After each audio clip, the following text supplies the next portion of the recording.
Salam and welcome to today's episode of Bunakurs, broadcasting from Addis Ababa, the birthplace of coffee, on October 12, 2025. As Ethiopia's new coffee harvest season begins, the air is filled with hope and energy. Red coffee cherries are getting ripe in Kaffa, Jimma, Bent Sheko, and the western lowlands, marking the start of a process that connects millions of farmers to markets all over the world. And just as picking starts here where coffee comes from, the global coffee world is getting ready for its own kind of harvest, of ideas, trade, and working together. You can now sign up for World of Coffee Dubai 2026, happening from January 18th to 20th at the Dubai World Trade Center.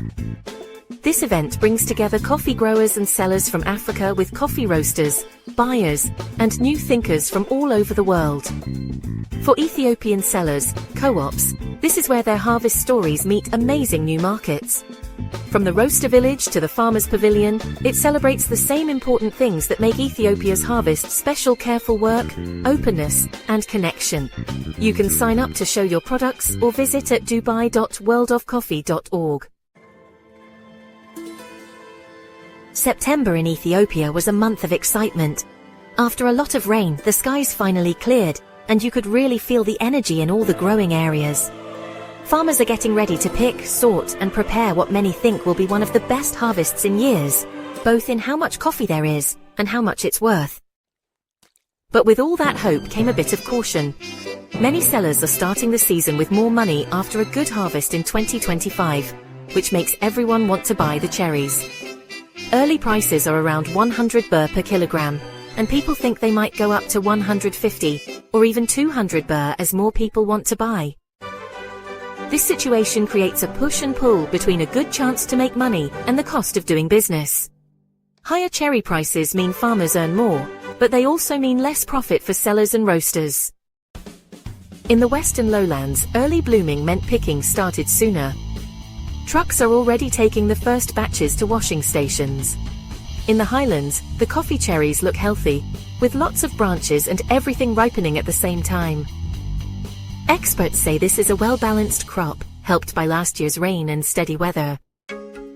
This harvest might really shape Ethiopia's coffee trade into 2026. Dry mills and washing stations are being improved in Oromia, Sidama, and the southwest.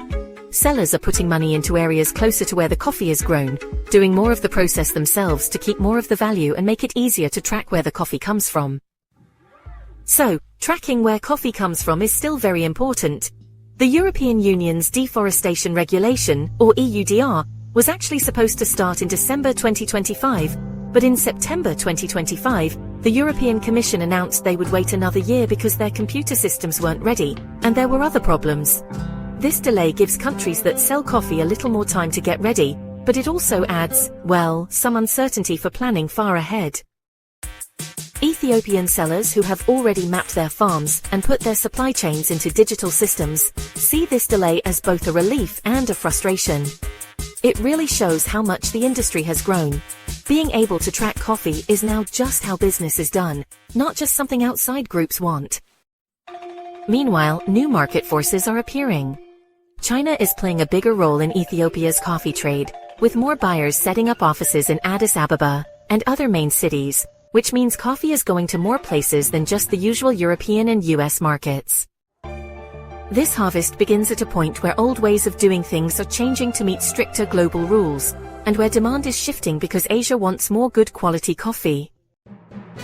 The season also happens at the same time as Enkutataash, the Ethiopian New Year, a time for new beginnings and thinking about things.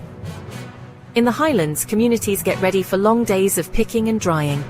Coffee is not just something to sell, it's a sign of pride, strength, and things continuing. All over the world, the market shows the same mix of excitement and caution. The International Coffee Organization says that September 2025 ended with a 9.3% rise in their main coffee price index, averaging 324.62 US cents per pound. One of the biggest increases of the year, and more than 25% higher than the same month in 2024. Colombian milds and other milds went over 400 cents per pound. Brazilian naturals got close to 375, and even Robustas went up almost 6%. Prices changed more often, with daily swings averaging 14%. The market is a bit nervous but generally positive. So, what's really making this happen? Well, there are several things happening at the same time. First, there's a lot of uncertainty about US trade rules and how much coffee will be available, and that just keeps people guessing and speculating. Second, the amount of certified coffee in warehouses in both New York and London is actually getting smaller. Arabica coffee supplies dropped almost 20% in just 1 month, down to only about 0.66 million bags, while Robusta supplies fell to around 1.08 million. Traders see this as a very clear sign that there's less coffee available. And third, big economic trends. Things like interest rates, how money changes value, and trade talks all add more ups and downs to the mix. For sellers, these aren't just numbers in a report. They actually affect every agreement, every request for money up front, and every future sale happening right there on Ethiopia's trading floor. If we look at the bigger picture, exports are definitely changing all over the world. In August 2025, the total amount shipped dropped 3.7% compared to the year before, to about 11.35 million bags. South America's exports went down 14% after Brazil had a record year, but Africa actually went up by 4% to 1.9 million bags, thanks to Uganda's really good harvest. Ethiopia's export numbers went down a little, delayed by long rains and higher cherry prices. But the basic strengths remain good, helped by better dry mills, and ways to move goods connecting Addis Ababa with Djibouti. All signs point to a coffee economy that is changing, more in sync, more open, and more focused on where the coffee comes from. Ethiopia, as the place where Arabica coffee began, is still a very important part of that story.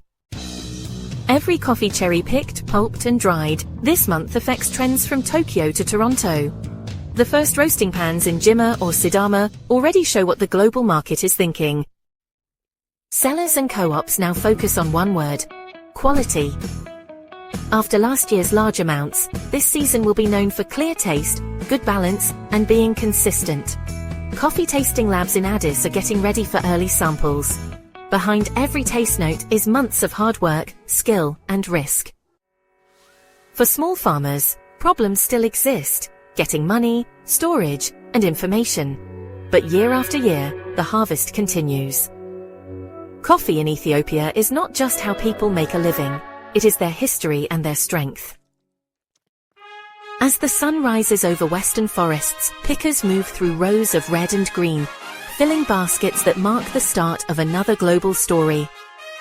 The 2025 to 2026 harvest will test the balance between price and reality, rules and old ways, technology and culture. But for now, with laughter and the sound of leaves, the cycle begins again. Ethiopia's coffee season has returned.